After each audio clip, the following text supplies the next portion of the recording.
What's going on, YouTube? Hope you guys are having an excellent day today, and hopefully you have been great in the last 6, 7, 10, 9 months that I haven't been on YouTube. I apologize. I'm sorry. Super busy, but that's no excuse. Today we are working. I'll just cut right to it. I'm not boring you guys with a bunch of intro stuff. We're getting right to business today with the LLY. So first thing we're going to do is something that it really encompasses all of these trucks of this body style and that body style right there, and that is, so you come to your stop, and then as you do, you apply the brakes, and then it's like this little thump, and then when you accelerate, it's like a little thump again. It's like a little jump. Like at first I thought it was something back in my rear end, like maybe my gears were going out or something like that, slipping. I really had no clue at first. Looked into it, and here it's a super common thing. Pretty much everyone has it. It's called the GM drive clunk, I think is what people started nicknaming it.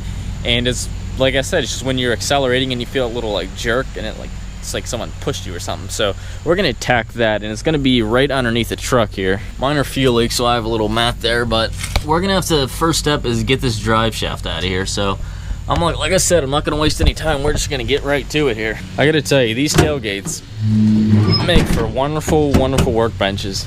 And recently I just got a new creeper. Oh, here's a side project we got going on. A 6.7 Cummins that's gonna be off-road use only. So it can run a 5-inch MBRP, 5-inch right off the elbow with a turbo. Man, us Duramax guys drool over that. What else we got? Roll pan over here. Some type of delete kit there. I don't know what that is.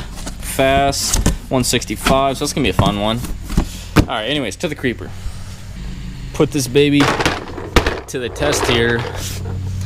MDDP sticker, of course, to complete the whole look of this thing. So let's get underneath there and start tearing into this. Here we are underneath the truck. Engine's up there. That's like the front of the truck to give you perspective where we're at.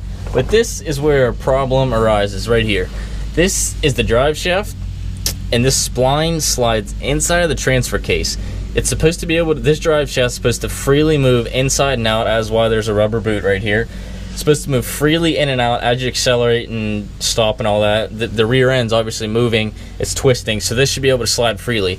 Now as you get some miles on these trucks, inside here that grease pretty much just, it wears itself out to nothing. And that's where you have the issue of it sticks. So when you accelerate, it's trying to hold on to where it's at because there's no lubricity in there, and then all of a sudden you accelerate, it can't hold where it's at and then just jerks back. So we want that to move freely in and out of here. So what we're gonna do is pull this whole drive shaft out, go ahead and slide some grease inside of there. You guys will see, it might not make sense right now. I'm not gonna even try to explain it. But to do that, the first thing you wanna do is mark where exactly this thing came out at. You want it to be exactly in the spline. So I'm gonna draw a line right down there with a paint marker. I'm gonna put another one on the bottom here, just like that. Make sure those two line up. And then in the back, just to be sure, I'm gonna do the same exact thing. This one's not as big of a worry because there's really only one way it slides in there. So I'll just do something like this and that. So that way I know this is dead bottom. Just like that. Now to get the drive shaft out, we're gonna first work on these U-joints, getting this out of here. So we need an 11mm little swivel action. I know where those are at. No, we don't need that. Oh, there we go. 11 in a swivel. So that way you can put the 11 on there, get the impact on it.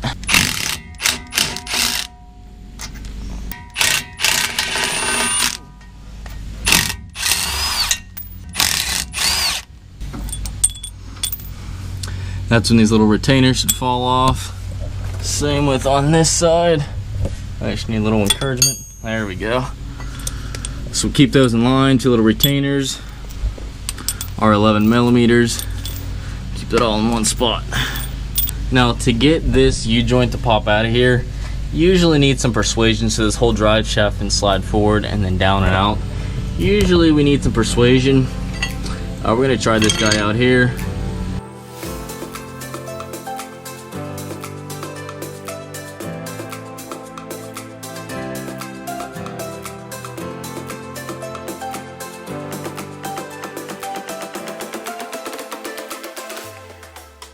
So now this drive shaft is going to come directly back, and that shaft will fall down and out just like that, and that's exactly what we'll be lubricating right there. Here's our troublesome area. Specifically inside here, if this camera will focus, these splines right here, they're supposed to be nice and greasy. This is like little to no grease. That's basically just metal. That's pretty much just metal shavings. So what we're gonna do is pack this thing full of grease, slip it back on the shaft. That way, this thing can slide in and out nice and easy. When you accelerate, you know, the drive shaft can move around however it needs to. The grease I'm using is from Certified Lubricants, Permalube. It's not really sold in stores. You kind of got to buy it in bulk. I get it off a buddy who gets it in cases. But so far, I've really been impressed by it as far as longevity and stuff like that. So basically what I'm going to do is just take it, grab a bunch of it here, go ahead and slide it on inside of here, covering the walls and everything. And then I'm also going to use this stick right here. I'm going to cover this and some of the lubricant.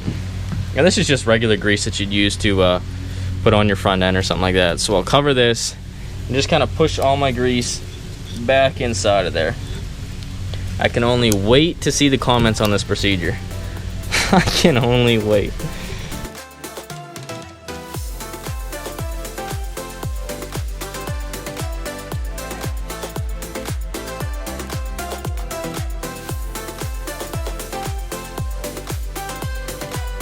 Alright, that should pretty much do it. What some guys actually do is they will put a tennis ball down shoved in there, so it basically acts as a spring to push the shaft that slides into here. It keeps pushing it out, so you don't have to worry about all that not being able to come off and loose. But I think with this much lubrication and this quality stuff, I don't think we should have any worry. The nice thing about gloves, turn them inside out, nothing ever happened. That should do it. I'm not sure if you'll be able to see.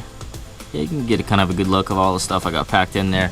I was just kind of using that the end of that hammer to put that all in there, and this stuff did the trick. So let's go ahead and get this back onto the truck.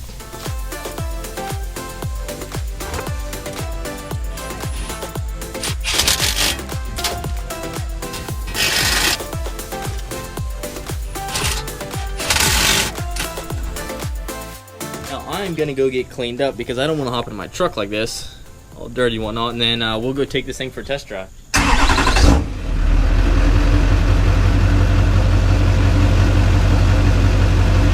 Let's find out if we fixed a problem.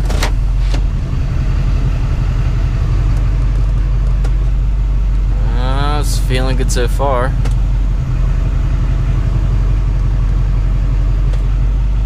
Boys and girls, I think we might be home free. Let's take it for a real drive and find out. Here's where we'd have an issue. Coming to a stop, we come to the stop, we have all this tension, and I lit off the brake, and normally right now is I'm gonna make a clunk. Man, and we don't. Try this again. Maybe we got lucky the first time here. Come to a stop. Complete stop. Look at the brake. Nothing. That is 2 for 2. So I'd pretty much call that a problem fixed. That was super simple, and like I said, I know a lot of you guys have this problem because it happens to pretty much every single one of these trucks at some point or another.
that pretty much wraps it up for this video. It's pretty simple, easy. Like I said, happens to everyone at some point or another with this truck, so I really wanted to cover it, make sure we got that fixed. And I definitely say that things are really coming together on this truck. Just a few final pieces up front. I mean, don't think the build's done here. It's definitely still in the making, but so far, to catch up to you with on the last video, if you didn't watch that, you can check it out right here. It was on these wheels and tires. So far, I'm very, very happy with this setup. This is a really, really street mannered tire. It's doing really well on the road. Wear is great. Sound is super, super quiet. And then down here, we have the Anthem A761 gunner. So you have the machine accent in there, gloss black. And so far, I'm happy with the finish of these. It's holding up real well from washing it and all that stuff, as well as the look of it. I really like the look of that dish. And like I said, that machine look on black, it's really hard to beat, especially when you complement it with a color like this. Anthem wheels really killed it on that look right there, and it's definitely a new wheel for them. I know that just recently came out with it. So overall, like I said, super happy on this truck. I have zero complaints. The other thing I did the other day I forgot to mention, stubby antenna. I think it was $25 from the antenna source. Nice little guy there, better than the giant thing sticking up to here. If you're a guy that pulls in the garage and it sticks up there, you hit it off the roof every time, so that's definitely a nice thing for you. But for me, I just wanted the nice look of it. As always, guys, thank you very, very much for watching. Hopefully you liked the video. If you enjoyed it, drop a comment below what you want to see more of. Thanks again for watching, guys, and we'll see you on the next video.